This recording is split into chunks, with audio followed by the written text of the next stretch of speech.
नमस्कार मित्रो, प्रेमाची गोष्ट या मराठी मालिकेच्या उद्याच्या भागात आपण पाहणार आहोत की सागर आणि मुक्ताई सैमवला भेटण्यासाठी आलेले असतात. तर सावनी बोलते की तुम्ही इथे का आलात? सैमव माझी मुलगी आहे, तुम्ही असं तिला भेटायला येऊ शकत नाही.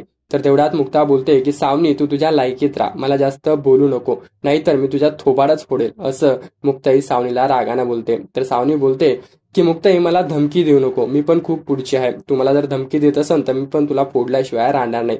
तर तेवढ्या सागरला सुद्धा हे ऐकून राग येतो. तर सागर बोलतो की मुक्ताई दगडानं तुझं डोकंच फोडेल मी, तू तुझ्या लायकीत राहा, जास्त बोलू नको. ती फक्त सैमवला घेण्यासाठी नाही, फक्त भेटण्यासाठी आलेली आहे.